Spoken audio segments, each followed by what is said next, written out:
그래서 이 속이 꽉 차 있는 단면, 속이 비어 있는 단면, 그 맨 처음에 균열을 발생시키는 그 비틀린 모멘트는 속이 꽉 차 있는 녀석이 아무래도 조금 강해 보이잖아. 우리가 봐도 걔가 조금 높지만 일단 균열이 발생한 이후에는 속이 비어 있는 녀석이나 속이 꽉 차 있는 녀석이나 거동의 변화가 없다. 이거는 우리가 어떻게 해석해야 돼? 그 내부에 있는 콘크리트는 별로 역할을 못 한다는 거지. 꽉 차 있는 거나 비어 있는 거나 거동이 같다라는 것은. 그러면 이건 우리가 처음에 모든 단면을 속이 꽉 차 있는 단면이라고 가정했던 우리 미국식 접근 방법에 우리의 가정에 문제가 있을 수밖에 없었겠구나.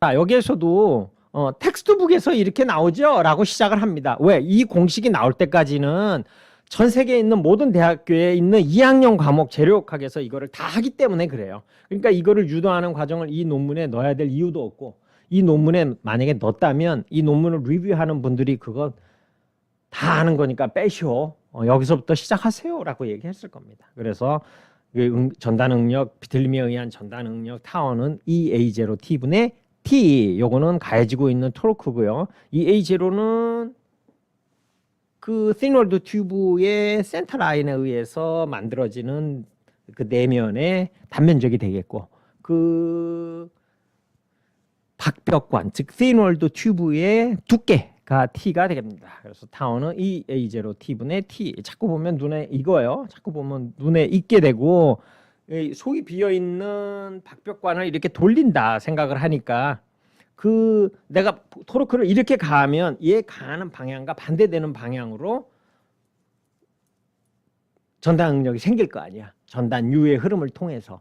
그렇기 때문에 이런 걸 얘기할 땐 전단유 슈어 플로우 정말 시험에 잘 나와요. 뭐 기술사 시험 그런데도 10번도 내 기억에 10번도 더 나왔어. 슈어 플로우에 대해서 논하라. 5점짜리 또는 10점짜리. 그런데 1, 2점 갖고 떨어지거든. 구조기술사나 뭐 이런 기술사 시험은 그 4교시의 평균이 60점 이상만 되면 되거든요. 4교시에 60점 이상만 되는 그런 시험을 100점을 맞아갖고 수석을 하려고 공부하는 거 아니야. 쓰러져. 60점만 넘으면 되는 시험은 60점만 넘게 공부하면 되지. 그지? 지난번에 있는 시계 보면 여기 T는 토르크가 되겠죠. 여러분 내가 하이라이트 한 거 같이 하이라이트하고 색깔 칠한 거 나랑 똑같이 색칠을 해요. 논문 한 편이 여러분께 돼야 그러면 되는 거예요. T는 가지고 있는 토르크고 A0는 우리가 요렇게 가정했던 요 센터 라인 요 안에 작용하고 있는 요 면적입니다. 요게 A0예요. 그러니까 요 A0는 요 센터 라인을 따라서 전단류 슈어 플로우 Q가 여기 흘러가고 있죠. 그죠?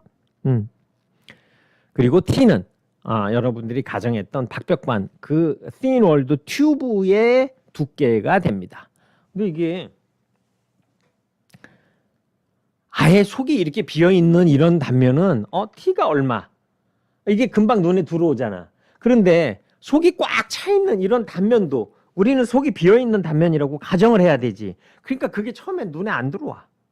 얘가 손이 꽉 차 있고 우리가 늘 익숙해 있는 직사각형 단면 같이 생겼는데 얘를 어떻게 속이 비어 있는 단면이라고 생각해서 얘의 T를 가정하고 그것은 상상이 잘 안 되지.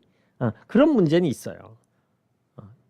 그런 문제는 있는데 균열이 발생을 하기 전에 이 속이 꽉 차 있는 단면도 속이 비어 있는 단면처럼 우리가 머릿속에 그걸 그려내야 되는데 속이 꽉 차 있는 애를 속이 비어 있는 애라고 생각을 하려면 얘도 어쨌거나 어떤 두께를 갖고 있는 T를 갖고 있는 속이 빈 단면이 돼야 되잖아. 그러니까 그 T를 결정하는 그런 부분이 그냥 말로는 뭐 꽉 차 있는 단면이지만 T를 얼마로 하자. 예를 들면 한 변의 길이에 4분의 1로 T를 하자. 한 변의 길이에 6분의 1로 하자. 이렇게 말은 쉬운데 꽉 차 있는 단면을 얘를 눈을 감고 이렇게 쳐다봐도 얘가 속이 비어있다라고 보기는 되게 어렵다는 거지. 그런 문제가 있는데 그거는 극복을 해야 되는 거예요. 그렇죠? 그래서 여기서 보게 되면 균열이 그 속이 꽉 차 있는 단면은 어쨌거나 우리가 이게 속이 비어있는 단면에 이퀴벌런트한 T를 정의할 필요가 있게 되고요. 균열이 발생한 다음에 그치? 균열이 발생한 다음에 요 A0는 바깥에 있던 피복 콘크리트는 떨어져 나갔잖아. 그러니까 그 여기 있는 폐합 스트럽의 센터에서부터 가운데 있는 거에 요 페압스터럽의 센터라인의 안에 있는 얘를 가지고 하게 되는데 그러면 이 페압스터럽의 단면적이 바뀌면 계속 다 바뀌잖아. 그러니까 A0는 어떻게 정의를 하냐면 이 페압스터럽이 이 철근의 굵기가 이렇게 되어 있잖아. 이 센터 라인은 이 철근이 바뀌면 계속 바뀌니까 이 페압스터럽의 바깥면 사이즈와 상관없이 바깥면으로 만들어내는 면적 있지. 바깥면으로 페압스터럽이 만들어내는 그 면적을 계산해서 걔를 AOH라고 하고 얘를 0.85 곱한 거 85%한 것을 우리가 A0로 하기로 하자라고 약속을 한 거예요. 약속. 깐부. 그래서 A0가 AOH 즉 아우트모스트 그러니까 페압스터럽의 가장 바깥면에 의해서 만들어지는 그 단면적의 85%를 취하자라고 얘기를 했고요. 그 다음에 속이 꽉 차 있는 단면은 우리가 T를 어딘가에 정의를 해야 되잖아. 그러니까 그럴 때는 어떻게? 얘의 주변장, 페리메타죠. 아까 있는 그 센터라인의 페리메타를 pH라고 하고 그 다음에 바깥 면적으로 둘러싸인 AOH 그거의 P 그거를 갖다가 우리가 T라고 일단 정의를 하자라고 얘기합니다. 보통 직사각형 단면의 경우 한 면에 한 4분의 1 또는 6분의 1 이렇게 T를 정해서 하기는 해요. 근데 이거는 나중에 좀 진행하다 보면 저 T를 정의하는 거를 갖다 쓸 수 있어요. 그때 여러분들이 보면 알 거예요. 아직 요 설계법이 지금 도입 단계였기 때문에 요 T를 결정할 때는 카나다에 있는 코드도 갖다 쓰고 T를 결정하는데 유럽 코드도 갖다 쓰고 이렇게 막 남의 거를 막 갖다 써.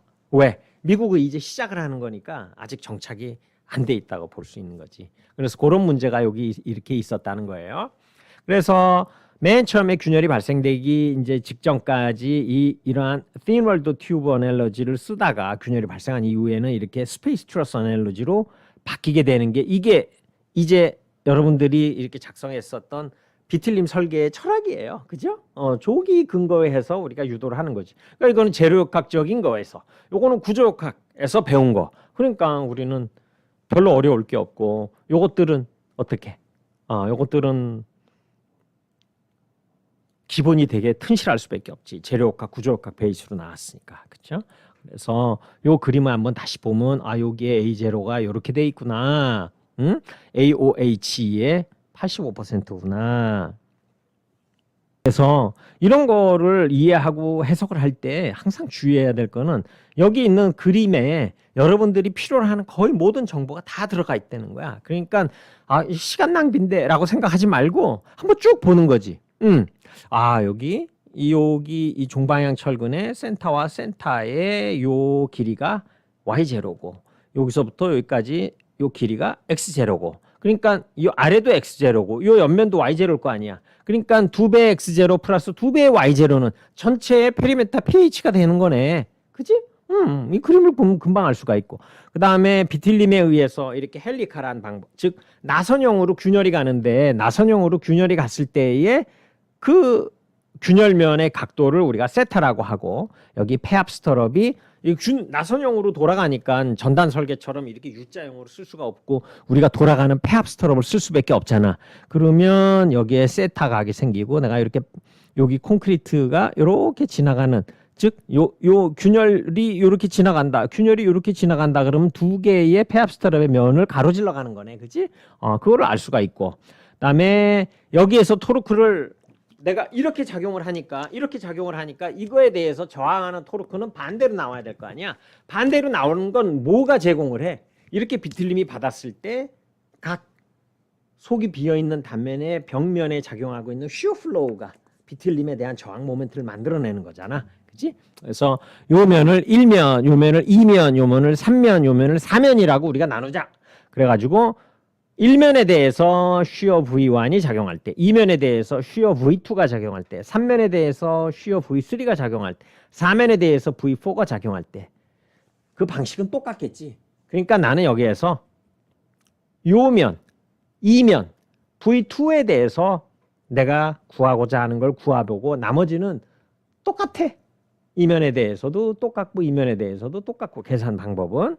그래서 여기에 롱기튜드널 바가 이렇게 지나가고 여기에 폐압 스터럽이 지나가고 그다음에 콘크리트의 컴프레션 다이아고널이 이렇게 지나가고 그죠? 균열이 이렇게 발생하고 그러니까 요 트러스 어널로지를 가지고 우리가 이제 비틀림 모멘트를 내가 이제부터 유도를 하기 시작하는데 이거가 균열이 발생한 이후에 이거가 여기 가해지고 있는 비틀림 모멘트가 이렇게 가해졌을 때 얘 말고는 저항할 수 있는 애가 없잖아. 그치? 그냥 비틀림 설계를 하라 그러면 어떻게 해야 돼? 아무리 봐도 얘밖에 없는 거야.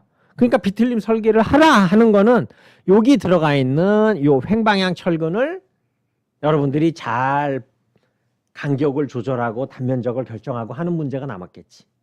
여기 들어가고 있는 4개의 종방향 철근도 비틀림에 저항을 해야 되니까 요 종방향 철근의 단면적을 결정하는 문제도 남았겠지. 그 다음에 여기 지나가고 있는 콘크리트의 컴프레션 다이아고널 얘도 직접적으로 저항을 해주지 않을 수도 있지만 얘가 너무 급작스럽게 깨져버리면 전체가 다 무너지니까 얘에 대해서도 안전한지에 대한 검토 여부가 필요하겠지, 그지?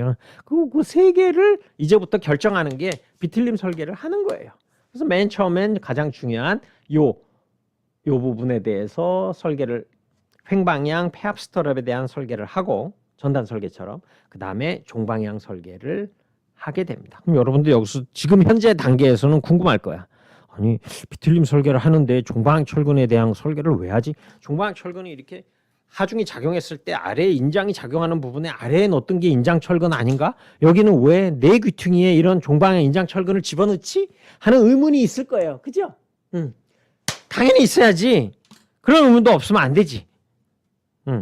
그 얘기를 이제 할 거예요. 왜 전단 철근은 다월 액션 말고는 인장 철근이 직접적으로 인장 철근이 작용하고 있는 응력이라든지 이런 것들이 전단에 영향을 준 거는 사실 따로 없는데 비틀림 설계를 할 땐 종방향 철근이 비틀림에 저항하는 데 있어서 왜 그렇게 큰 역할을 하는지 그런 것들을 이제 여러분들한테 설명을 합니다. 자, 어디서부터? 나는 요 한 면, 이면에 대해서 V2가 작용할 때 요 면에 있는 것만 가지고 유도를 하고 나머지는 이면은 또 여러분들이 알아서 하세요. 요거는 똑같이 하면 되는 거니까. 그지? 이면에 대해서 하는데 지금부터 연필을 들어야 돼요, 여러분도. 연필을 들고 여기서 내가 여기에 대입해봐. 요렇게 대입해봐 할 때 대입을 해줘야 됩니다.